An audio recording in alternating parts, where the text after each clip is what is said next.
Le monde entier s'arme, dépensant des sommes folles pour détruire les hommes, qu'ils vivent en Amérique, en Europe, en Russie ou en Afrique. Cela prend une tournure désastreuse et ce ne sont pas les hommes politiques qui peuvent y remédier. On ne peut pas compter sur eux ni sur les scientifiques. Ils aident à accroître la technologie militaire, ils rivalisent entre eux. Nous ne pouvons pas plus compter sur les prétendues religions, elles sont devenues purement verbales, répétitives, totalement dépourvues de sens. Elles sont devenues des superstitions, elles se contentent de suivre la tradition, qu'elle date de 2 ou de 5000 ans. Donc, nous ne pouvons pas compter sur les hommes politiques qui, à travers le monde, ne pensent qu'à conserver leur place, leur pouvoir, leur prestige. Nous ne pouvons pas plus compter sur les scientifiques qui, chaque année ou même chaque semaine, inventent de nouvelles formes de destruction. Nous ne pouvons pas plus nous tourner vers une religion pour résoudre ce chaos créé par l'homme. Que peut faire un homme ? La crise est-elle intellectuelle, économique ou nationale, avec toute la pauvreté, le désordre, l'anarchie, le non-respect de la loi, le terrorisme et la menace permanente d'une bombe dans la rue ? Quand vous regardez tout cela, quelle est notre part de responsabilité ?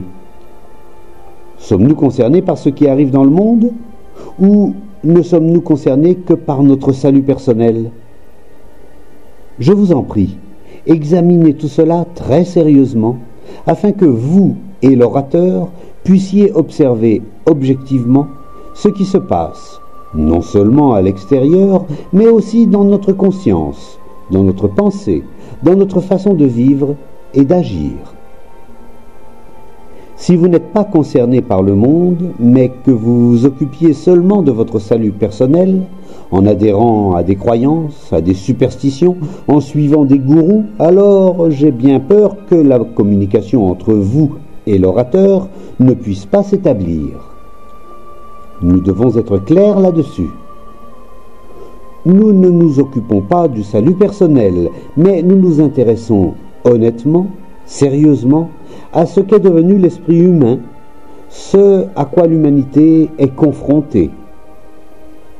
Nous sommes concernés en tant qu'êtres humains, mais des êtres humains qui ne se réclament pas d'une nationalité particulière. Ce qui nous intéresse, c'est de regarder le monde et ce que peut faire un homme qui vit dans ce monde, quel est son rôle. Chaque matin, dans les journaux, il y a des meurtres, des atrocités causées par des bombes, des destructions, du terrorisme et des kidnappings. Vous lisez tout cela, vous écoutez tout cela chaque jour, et vous n'y faites presque plus attention. Mais si cela vous arrive personnellement, vous êtes dans un état de confusion, de détresse, et vous demandez à un autre, au gouvernement ou à un policier, de vous sauver ou de vous protéger.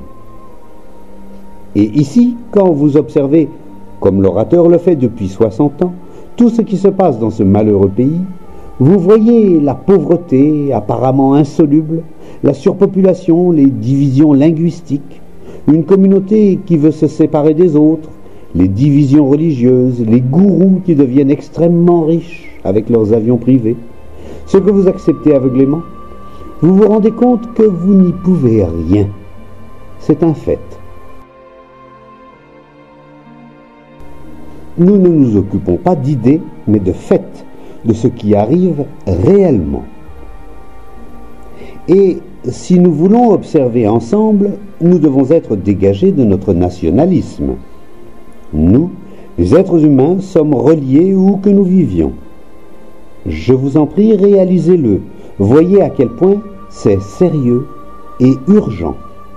Car dans ce pays, les gens sont devenus léthargiques, complètement indifférents à ce qui se passe, tout à fait insouciants, seulement préoccupés de leur propre petit salut, de leur petit bonheur.